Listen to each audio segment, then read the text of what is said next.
জাকির আলী উনি হবেন বাংলাদেশের আগামী ক্রিস গেইল। এক মুগ্ধকর ব্যাটিং করে বাংলাদেশকে জেতালেন জাকির আলী অনিক। এ যেন এক অদম্য ব্যাটিং। এক সময় তো জাকির আলী অনিককে বাংলাদেশের হিটার ম্যান বলেও আখ্যায়িত করেছিলেন বাংলাদেশের ক্রীড়া সাংবাদিক সৈয়দ আবু মোহাম্মদ সামি। তা এবার প্রমাণ করে দেখিয়েছেন জাকির আলী অনিক। হ্যাঁ দর্শক, বাংলাদেশ বনাম ওয়েস্ট ইন্ডিজ তৃতীয় টি-20 ম্যাচে ওয়েস্ট ইন্ডিজকে হারিয়ে এখন বাংলা ওয়াশ করে ফেলেছে বাংলাদেশের টাইগার্সরা, যেখানে জাকির আলী অনিক করেছেন অসাধারণ ব্যাটিং। জাকির আলী অনিক 41 বলে খেলেছেন 72 রান। এ যেন এক দুর্দান্ত ব্যাটিং। এই ইনিংসে 3টি 4 এবং 6টি ছক্কা হাঁকিয়েছে। হ্যাঁ দর্শক, এই 72 রানের মধ্যে 6টি ছক্কা হাঁকিয়েছে জাকির আলী অনিক, যেখানে ব্যাটিং স্ট্রাইক রেট 170। হ্যাঁ দর্শক, 41 বলে 72 রান করে 170 স্ট্রাইক রেট পেয়েছে জাকির আলী অনিক। এছাড়াও বাংলাদেশের হয়ে লিটন দাস করেছেন 14 রান, পারভেজ হোসেন ইমন করেছেন 39 রান, তানজিম তামিম করেছেন 9 রান এবং সর্বশেষ তাদের এই সংগ্রহে বাংলাদেশ প্রথমে ব্যাটিং করে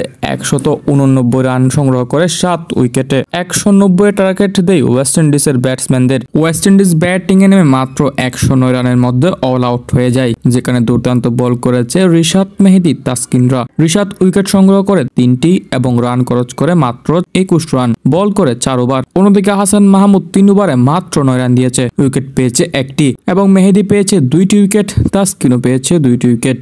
এই নিয়ে বাংলাদেশের দুর্দান্ত বোলিং এ 109 রানের মধ্যে অল আউট করে ওয়েস্ট ইন্ডিজের এবং এই জয়ের মাধ্যমে 3টি ম্যাচ জয়লাভ করে ওয়েস্ট ইন্ডিজকে বাংলা ওয়াশ করে এবং ক্যাপ্টেন লিটন দাসের হাতে তুলে দেওয়া হয় টি-20 সিরিজে সেই ট্রফিটি, যেখানে জাকির আলী অনেক 72 রানের একটি হার্ড ইনিংস ব্যাটিং খেলে দেখিয়ে দিয়েছেন যে সে বাংলাদেশের দ্বিতীয় ক্রিস গেইল।